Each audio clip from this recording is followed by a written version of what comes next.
Messieurs et dames les hauts magistrats, Messieurs le magistrat et honoré collègues, Monsieur le président des tribunaux de paix du ressort du tribunal de grande instance de Lubumbashi, Monsieur le chef de parquet, presse et juridiction, Messieurs les avocats et dames les avocats, Messieurs le syndic du corps des défenseurs judiciaires ici représentés, Messieurs les défenseurs judiciaires, Messieurs, aux élections locales et municipales qui s'annoncent. En fait, il s'appelle Mafingue Banza Raphaël. Il est congolais. Il est né le 24 janvier d'une certaine année. Il est fils de Mafingue et d'Engoy. Il est marié à Madame Manonda Pobalili et il est père de 5 enfants. Il est donc de nationalité congolaise.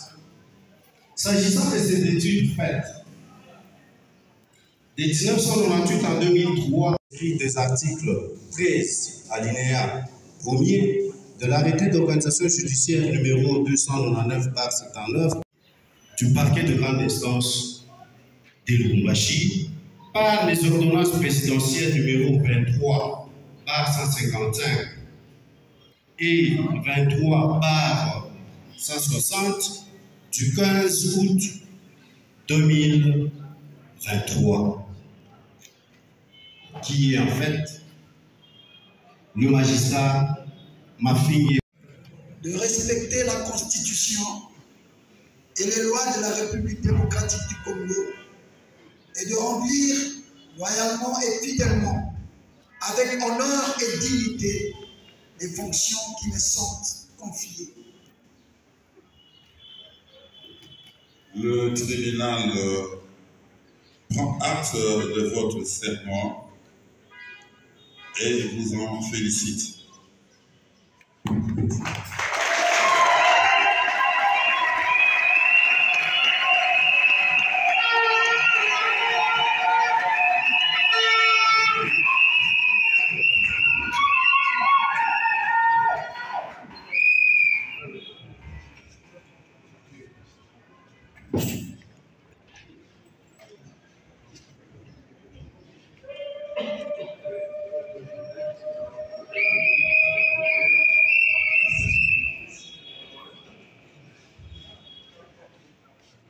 Le tribunal va à la signature de procès verbaux de renouvellement de serment.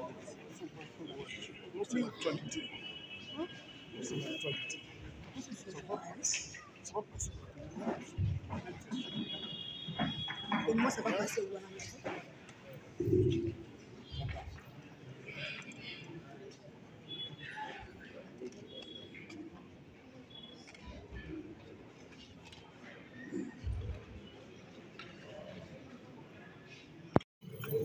Le procureur de la République crée le tribunal de grande instance de Lubumbashi. En 2023, le 30e jour du mois de septembre, devant le tribunal de grande instance de Lubumbashi, siégeant en audience solennelle, composé des magistrats Kadima Kadima John, président du tribunal, Niembo Molibi et Kayuru Mutunda, juge, avec le concours du ministère public représenté par M. Luamba Mawase Fidel, le premier substitut du procureur de la République, et l'assistance de Kasso Goya Félix, greffier divisionnaire. A comparer le magistrat Mafingue Banza Raphaël, matricule 00-2001, nommé procureur de la République par ordonnance d'organisation judiciaire numéro 23, barre 155, du 15 août 2023, et affecté en qualité du procureur de la République près le tribunal de grande instance de Lubumbashi par ordonnance d'organisation judiciaire numéro 23, barre 160 du 15 août 2023, portant affectation des magistrats civils au ministère public, lequel, conformément aux dispositions des articles 5 et 13 de la loi numéro 06/020 du 10 octobre 2006, portant statut des magistrats tel que modifié ce jour, a renouvelé le serment suivant. Je jure de respecter la Constitution et les lois de la République démocratique du Congo. Monsieur l'avocat général près le Conseil d'État, Monsieur le procureur général près la Cour d'appel du Haut-Katanga, Messieurs et Dames les hauts magistrats, Monsieur le procureur, Monsieur le président du tribunal de grande instance, Monsieur le président du tribunal du travail, Monsieur le président du tribunal de commerce, Monsieur le procureur de la République près le tribunal de grande instance de Lubumbashi. Le serment du procureur de la République près le tribunal de grande instance de Lubumbashi. Extrait des rôles de ce samedi 30 septembre 2023. Séjean, M. Kadima John, président de chambre, président de grande instance, Niembo Mouli, juge, Kaïrou Moutouna, juge, Lomba, Mawazo Fidèle, président de la République, Songoya, Félix, greffier d'Israël. Une seule cause est inscrite à l'ordre du jour, à savoir le renouvellement des serments du procureur de la République près le tribunal de grande instance de Lubumbashi, M. Mafingi Banza Raphaël, matricule E00 2001, procureur de la République, fait à Lubumbashi, le 29 septembre 2023. Nous avons fini, M. le Président. Y compris les serments statutaires des magistrats que nous venons de renouveler il y a peu, obéissent d'une part à l'article 13 alinéa 1er de l'arrêté d'organisation judiciaire numéro 299 /79 du 20 août 1979 portant règlement des cours, tribunaux et parquets qui stipule que les cours et tribunaux tiennent également audience solennelle et publique à l'occasion de l'installation de nouveaux magistrats près leur juridiction. Et d'autre part, à l'article 13, alinéa 1er de la loi organique numéro 6 /020 du 10 octobre 2006 portant statut de magistrat tel que modifié par la loi organique numéro 15 /014 du 1er août 2005 qui stipule que le magistrat nommé ou désigné à de nouvelles fonctions renouvelle le serment prévu à l'article 5 devant la juridiction à laquelle il est attaché. Distingués invités en vos titres et qualités respectifs, Mesdames, Mesdemoiselles et Messieurs, tout protocole observé. Qu'il nous soit permis avant toute chose de glorifier l'Éternel Dieu Tout-Puissant, Maître des temps et des circonstances, qui, par sa grâce infinie, a permis non seulement que nous soyons affectés dans cette juridiction, mais aussi que nous renouvelions aujourd'hui notre serment statutaire, bien que cela soit fait avec un léger retard. Une chose est certaine, on n'est jamais en retard lorsque l'on est dans le plan de Dieu.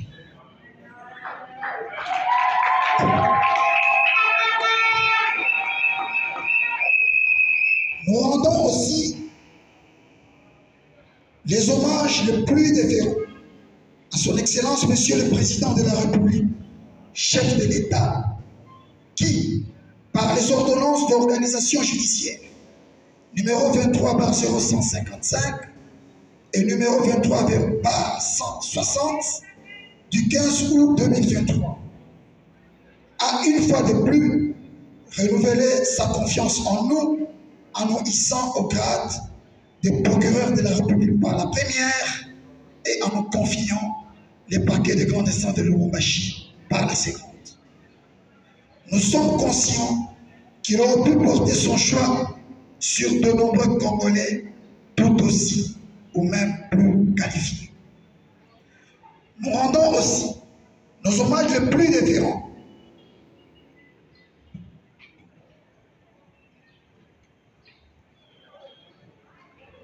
par cette marque de confiance réitérée à notre faveur.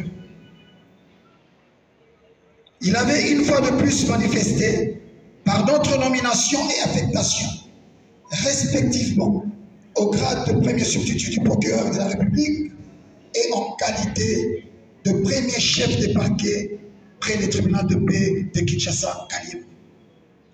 C'est donc avec la plus grande humilité, intégrité, rigueur et professionnalisme que nous continuerons à exécuter sans atterrement les devoirs de nos charges. Notre sincère remerciement s'adresse également à nos chefs hiérarchiques pour avoir jeté leur dévolu sur notre modeste personne en nous proposant aux fonctions du procureur de la République près un tribunal de grande instance. Et seulement dans le strict respect de leur serment, ils s'évertuent à défendre toute cause leur confiée sans passion ni intérêt illicite, ce qui serait une judicieuse et efficiente façon de contribuer efficacement à l'édification de ces états de droit.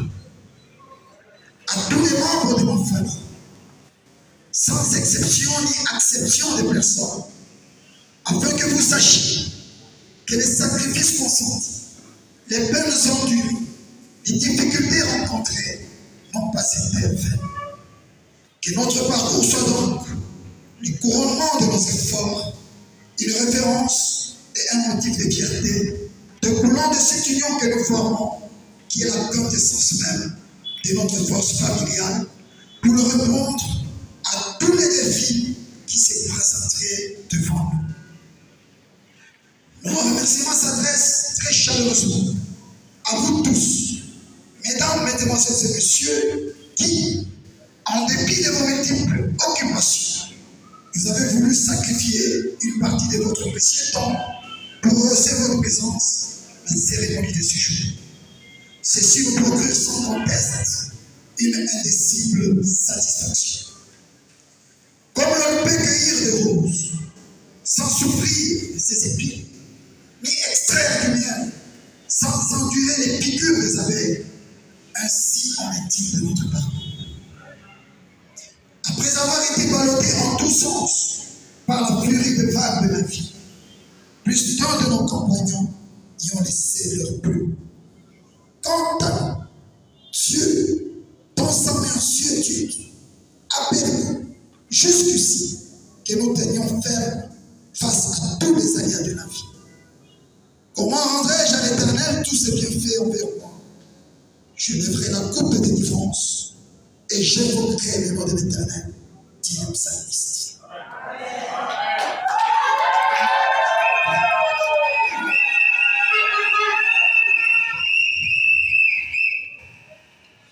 Monsieur le premier avocat général, près le Conseil d'État, Monsieur l'avocat général, près le Conseil d'État, Monsieur le procureur général, près la cour d'appel de Lubumbashi.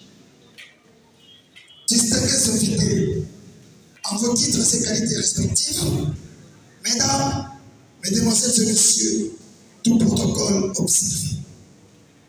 Le thème choisi pour l'audience de ce jour porte sur le numérique confronté aux délits de presse et leur incidence dans la société humaine contemporaine. Il s'agit d'un thème qui rime avec une question de droit préoccupant ou de l'heure, à la fois récurrente et lancinante, au regard de sa fréquence et de sa grande audience difficile à contrôler. D'aucuns comprennent aisément l'intérêt à traiter d'un tel sujet à l'heure actuelle. Nous sommes entrés dans l'ère des globes numéricus et ce tournant s'accélère. Les confinements ont entraîné une progression massive des réseaux sociaux, des achats en ligne et plus généralement du recours au numérique pour tous les aspects de la vie quotidienne. Internet est aujourd'hui plus qu'utile. Internet est devenu une nécessité incontournable. En République démocratique du Congo, notre pays, à l'avènement du ministère du numérique, une innovation du gouvernement congolais, dont la mission, selon la vision du chef de l'État, est de faire de nouvelles technologies un levier d'intégration, de bonne gouvernance, de croissance économique et de progrès social, tel que voulu dans le plan national numérique Horizon 2025. Ce ministère prévoit la modernisation de l'administration et des services étatiques en priorisant l'accessibilité et l'appropriation de la nouvelle technologie par tous les citoyens, particuliers comme entreprises, en vue d'induire la création d'une industrie numérique créatrice de valeurs et non d'antivaleurs. La progression des technologies numériques est qualifiée de troisième révolution industrielle. À l'instar de la première, cette nouvelle révolution emporte avec elle son lot de victimes. Le formidable potentiel offert par le numérique, comme celui offert par le machinisme, 100 ans plus tôt, ne va pas sans dommages collatéraux. Ainsi, l'histoire se répète. La société évolue, se transforme, voire se métamorphose. Faute de pouvoir anticiper les évolutions sociales, le droit vient a posteriori les encadrer. La jurisprudence est toujours en première ligne. La première, elle est confrontée à ces évolutions sociétales et doit, avec les outils dont elle dispose, essayer de composer et de s'adapter. Puis, c'est le législateur qui intervient à coup de lois spéciales comme autant de rustiques pour combler un arsenal législatif dépassé. Nous l'avons vu avec la révolution industrielle, nous le constatons à nouveau à l'heure de la révolution numérique. À l'instar de tous les autres droits fondamentaux, l'exercice de la liberté de la presse doit se faire sous réserve du respect des lois, de l'ordre public, des droits d'autrui et des bonnes mœurs. Et d'une manière générale, la violation intentionnelle de ces restrictions constitue ce que le Code pénal qualifie de délit de presse. Il importe de souligner ici que le délit de presse n'est rien d'autre que toute infraction, quelle que soit sa nature, quel que soit son auteur, commise par voie de presse écrite et ou audiovisuelle, bref, les mass médias. Dans ce cas, le Code pénal congolais, dans le Code pénal congolais, il n'y a pas d'infraction appelée délit de presse. Mais le terme désigne une série d'actes qu'on peut qualifier comme des infractions reprises dans ce code, notamment la diffamation, les imputations dommageables et autres qui s'y apparentent. On a besoin de rappeler que le droit à l'information est un droit fondamental garanti aux citoyens, tant par des instruments internationaux des droits de l'homme ratifiés par la République démocratique du Congo que par notre Constitution, telle que modifiée à ce jour, spécialement en ses articles 23 et 24. Ce droit à l'information et à rapprocher du droit à la liberté d'expression qui implique le droit de donner son opinion, seul ou en couple, en public ou en privé, oralement ou par écrit, et par tout support écrit ou sous réserve du respect de la loi, de l'ordre public, des bonnes mœurs et du droit d'autrui. Certes, un peuple privé d'information est un peuple opprimé. Une information de moins est une liberté de moins, dit-on. Cependant, il a paru nécessaire aux constituants et aux législateurs d'encadrer l'exercice de ces droits fondamentaux à cause de ces implications juridiques diverses d'une part et du fait de l'exercice de tout droit, que le tout droit comporte un risque, celui d'attenter aux lois, à l'ordre public, aux bonnes mœurs et aux droits d'autrui. Telle est la raison d'être de la loi numéro 96-006 du 22 juin 1996 fixant les modalités de l'exercice de la liberté de presse. De la loi organique numéro 11-001 du 10 janvier 2011 portant organisation, composition, attribution et fonctionnement du Conseil supérieur de l'audiovisuel et de la communication, c'est ça qu'en cible.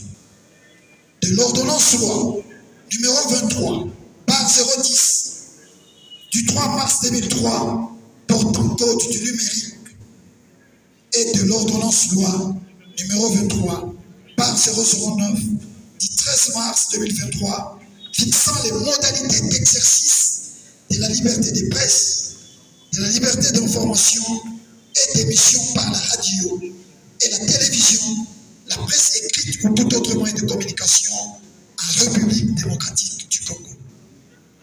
Ces lois prévoient non seulement le régime de cette liberté et des professionnels des médias, mais aussi et surtout, elles prévoient les régimes de responsabilité professionnelle et pénale des différents acteurs concernés en cause. C'est l'analyse de ces régimes qui retient particulièrement notre attention. Bien sûr que la loi prévoit un régime particulier de responsabilité s'agissant des professionnels des médias, que sont notamment les responsables des entreprises de presse, qu'elles soient publiques ou privées, écrites, auditives ou audiovisuelles, les éditeurs, les imprimeurs, les journalistes et surtout ceux qui diffusent sans pudeur dans les réseaux sociaux, pour ne citer que ceux-là. Ainsi, le délit de presse n'est pas à proprement parler une infraction à part entière, mais plutôt une modalité ou une circonstance de commission de certaines infractions par les médias. Et ces infractions sont notamment celles relatives à l'honneur, à la réputation, à la dignité de la personne humaine. En outre, ces infractions prennent une connotation particulière à cause de la large diffusion et de la forte audience dont elles bénéficient au regard du support qui les porte. Il est à souligner en effet que les réseaux sociaux sont, par leur accessibilité et leur audience inégalée, un véritable phénomène social avec lequel il faut composer. De par leurs caractéristiques techniques, ils assurent une diffusion planétaire instantanée des informations qu'ils véhiculent au point de les appeler des autoroutes des informations non vérifiées. Conçues surtout par l'intelligence artificielle actuellement en vogue. Aucun État au monde n'en est épargné. Avec cette publicité quasi illimitée qu'ils assurent, il y a vraiment lieu de considérer avec une attention particulière la problématique des infractions qui peuvent être véhiculées par ce support audiovisuel, s'agissant surtout des mêmes infractions suspensionnées, attentatoires à l'honneur et à la dignité humaine, d'autant plus que l'aspect publicité qui est pris en compte dans les délits de presse est davantage accentué dans les cas des réseaux sociaux.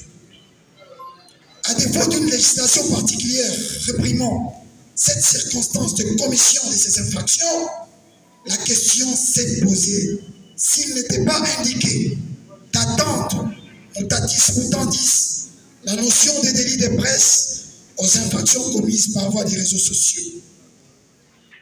C'est là qu'intervient efficacement la notion du code du numérique, jugulant ainsi toutes les lacunes en la matière, lesquelles est en cours de vulgarisation par les ministères du numérique et qu'il faudra davantage revulgariser et par toutes les instances judiciaires de la République et par tout ressortissant congolais où qu'il se trouve.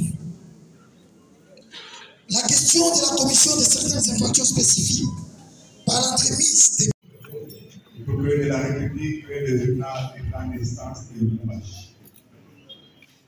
En 2023, le 30e jour du mois de septembre, devant le tribunal de grande instance de Lubumbashi, siégeant en audience solennelle, composé des magistrats Kadima John, président du tribunal, Niembo Molibi et Kayelu Mutunda, juge, avec les concours du ministère public représenté par M. Luamba Mawase Fidel, le premier substitut du procureur de la République, et l'assistance de Kasso Boya Félix, greffier divisionnaire.